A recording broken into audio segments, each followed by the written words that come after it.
नमस्कार दोस्तों, स्वागत है आपका एक बार फिर से हमारे इस चैनल संपूर्ण ज्ञान पर। दोस्तों, अगर आप अपने जीवन में कुछ नया सीखने की चाह रखते हैं तो चैनल को सब्सक्राइब जरूर कर ले।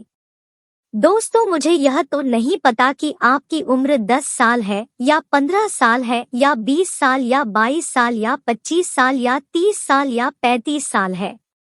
इस बात का तो मुझे पता नहीं आपकी उम्र कितनी है, लेकिन मुझे यह पता है आपके दिमाग में यह सवाल कभी ना कभी आए ही होंगे, जैसे मनुष्य का भाग्य कब लिखा जाता है?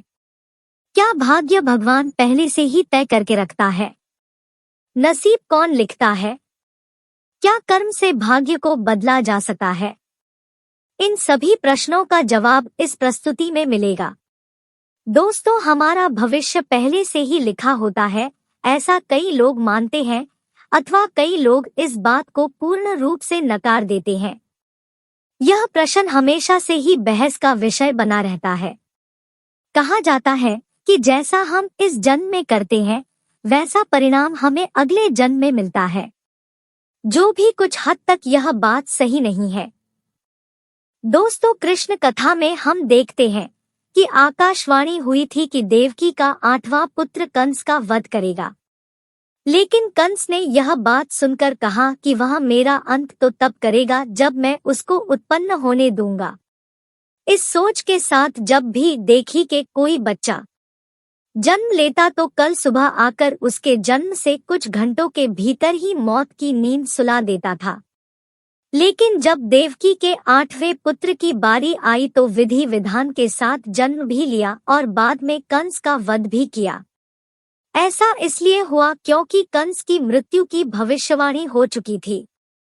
साथ ही कंस के जन्म से ही लिख दिया गया था कि उसकी मृत्यु कैसे होगी और किसके हाथों होगी। यही नहीं दोस्तों, इस संसार में जो भी मनुष्य जन्म लेता है उसके बारे में भविष्य पहले से ही लिख दिया जाता है। मनुष्य का जन्म कैसे होगा, कौन सी जगह होगा और उसके जीवन में कौन कौन सी परेशानियां आएंगी, विधि का विधान है और इसे चाहकर भी नहीं बदला जा सकता। इसके साथ ही आपको यह बता दें कि कई ऐसे पौराणिक शास्त्र एवं ग्रंथ मौजूद हैं जिनमें कई महापुरुषों के भाग्य पहले से ही लिखे होने के प्रमाण मिलते हैं। जैसे हम रामायण में देखते हैं, पहले से ही तय था कि भगवान श्री राम को 14 सालों का वनवास मिलेगा। अर्थात इसके पीछे का कारण भगवान श्री राम के हाथों रावण का वध होना था। इससे आप ही सोचो कि अगर माता कैकेयी मंथरा के बहकावे में न आती, ना ही श्री राम को माता सीता के साथ वनवास के लिए जाना पड़े, तो सोचिए रावण का वध श्री राम के हाथों कैसे संभव होगा। ये सब कैसे होना था, यह सब पहले से लिखा जा चुका था, जिससे कि यह सभी के समय से संभव हो पाया। इसी तरह हर एक प्राणी का भाग्य लिखा जा चुका है।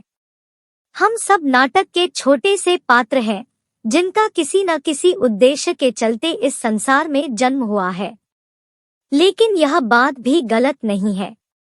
आपकी किस्मत आपके कर्म पर आधारित है।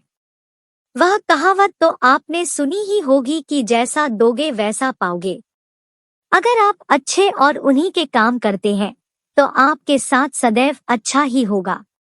लेकिन अगर आपने जीवन में हमेशा बुरे काम किए हैं, ज्यादातर संभावना है कि आपको उसका दुष्प्रभाव इसी जन्म में देखने को मिल जाएगा। अर्थात आपने अगर बबूल रुपए बुरे कर्म किए हैं तो आपको आम के फल कैसे मिल जाएंगे।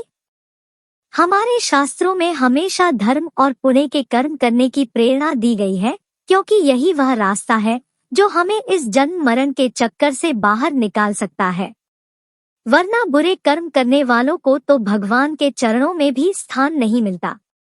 यही नहीं दोस्तों, तुलसीदास जी ने भी इस बात को स्पष्ट रूप से एक चौपाई में कहा है कि कर्म ही प्रधान है, यानी जैसा मनुष्य कार्य करेगा वैसा उसे फल मिल जाएगा। इसी के साथ एक यह बात सामने आती है कि पांडु पुत्र अर्जुन के हाथों कर्ण का वध हुआ था।